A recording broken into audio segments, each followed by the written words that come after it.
Hey everybody, it's Michael Fisher with PocketNow.com here at the Huawei booth at CES 2013 in Las Vegas, checking out the Ascend Mate, Huawei's new phablet contender, which we saw yesterday, and didn't have much time with it because we were sneaking a glance, but pan on down and we'll check it out. We're going to compare it briefly to the Samsung Galaxy Note, its closest competitor in the phablet space.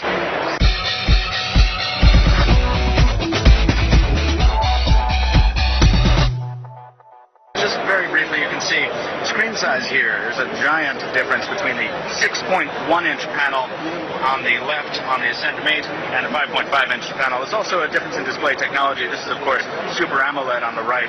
You can tell from the deep blacks a really high color saturation. And on the left, we're dealing with an IPS LCD.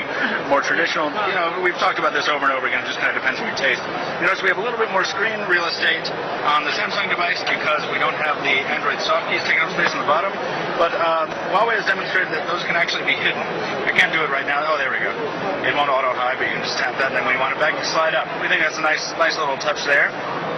Under the hood here, this is running on a quad-core 1.5 gigahertz processor, but the big takeaway here is this is a 4,050 milliamp hour battery under the cover there, which outclasses the Galaxy Note 2 by a little bit, and Huawei also told us a little yesterday about their energy-saving features, which they called, I believe, Stamina. That's what it was called. It took me a second to remember that.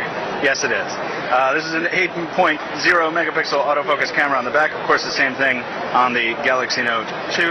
Wi-Fi direct support, 1080p video recording, 1080p video playback, all that kind of stuff. The same stuff we're used to seeing here. So let's just see if my command of foreign languages.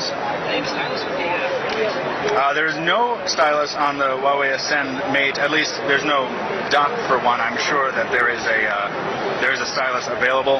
Actually, I don't remember at the moment. But even if there isn't one right now, there probably will be. But there's, of course, no Wacom digitizer.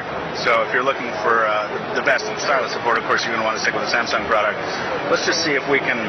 There's no network support here. This being a typical CES, let's just pop open Maps just to see if we can get an app launch idea.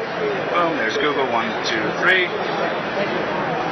And there we are. And this, of course, is arriving location fix. And this says something that I don't know. But, we'll see about that. Anyway, this is just a very quick comparison. And looking at the hardware as a final look, take a glance there and we'll see that this is actually a very, very slim device in spite of its large proportions in other measurements. Up top, and alongside, and finally down on the bottom. And the Huawei Ascend Mate, of course, coming in white and black models as well. Once again, we're going to have a lot more detailed information about this device. This is just a quick look of the two at the same time in a very, very, very stressful situation for someone who's just talking off the cuff. Pocket Now, Michael Fisher, Las Vegas. Keep it locked to us for more. Thank you.